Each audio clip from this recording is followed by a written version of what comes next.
जब हम किसी को प्रणाम करते हैं, उन्हें नमस्कार करते हैं या हमें कोई प्रणाम करता है तो अनायास ही हमारे मुंह से निकलता है खुश रहो, गॉड ब्लेस यू, सदा सुखी रहो।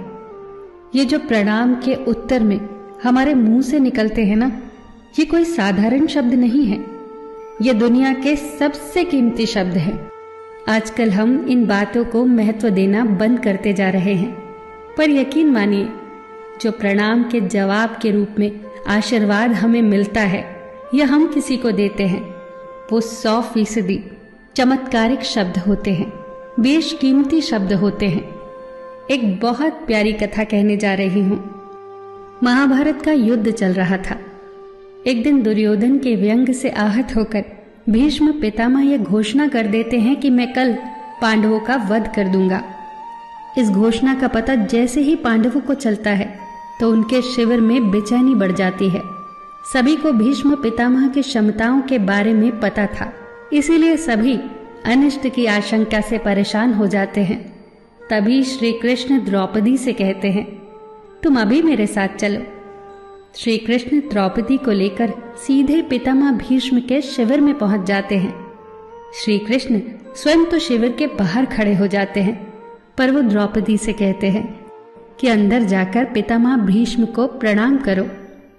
जैसे ही द्रौपदी ने शिविर के भीतर जाकर पितामह भीष्म को प्रणाम किया तो पितामह भीष्म के मुख से द्रौपदी के लिए ये आशीर्वाद निकला, अखंड सौभाग्यवती भव। जैसे ही ये आशीर्वाद उनके मुख से निकला, उसी क्षण उन्हें स्मरण हो आया कि आज ही तो उन्होंने पांडवों के वध की घोषणा की थी और स्वयं ही उन्होंने द्रौपदी को अखंड सौभाग्यवती रहने का आशीर्वाद दे दिया। फिर पितामह भीष्म ने द्रौपदी से पूछा, पुत्री, क्या तुम इतनी रात को यहाँ अकेली आई हो या तुम्हें यहाँ श्री कृष्ण लाए हैं? तब द्रौपदी ने कहा, जी पितामह, और वो शिविर के बाहर ही खड़े हैं।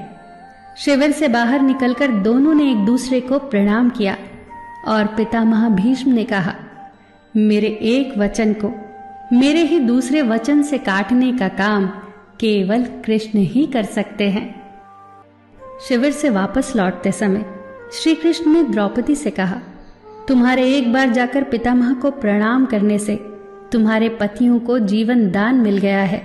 अगर तुम प्रतिदिन भीष्म, धृतराष्ट्र, द्रोणाचार्य आदि को प्रणाम करती होती और दुर्योधन, दुशासन आदि की पत्नियां भी पांडवों को प्रणाम करती होती तो शायद इस युद्ध की नौबत ही न आती। जो हर घर में कलह कलेश का वातावरण रहता है, वो कहीं न कहीं इस बात के मूल से जुड़ा है कि हम संस्कार भूलते जा रहे हैं।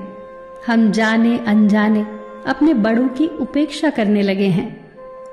याद रखना कि हर चीज पैसे से खरीदी नहीं जा सकती, और ये भी याद रखना कि हर बात का जवाब गूगल से नहीं मिलता। उसके लिए बुजुर्गों के पास भी बैठना पड़ता है। शरीर की खुराक के साथ साथ हमारी आत्मा को भी खुराक चाहिए, जो संस्कारों से हमें मिलती है। हम भूलते जा रहे हैं आशीर्वाद के महत्व को। आशीर्वाद एक कवच की तरह होता है जो हर बाधा से हमारी रक्षा करता है। कितनी सुंदर बात कही है किसी ने। प्रणाम अनुशासन है, प्रणाम शीतलता है, प्रणाम आदर सिखाता है, प्रणाम से सुविचार आते हैं, प्रणाम झुकना सिखाता है, प्रणाम क्रोध मिटाता है, प्रणाम आंसू धो देता है, प्रणाम अहंकार मिटाता है, प्रणाम हमारी संस्कृति है। आप सभी को मेरा सादर प्रणाम।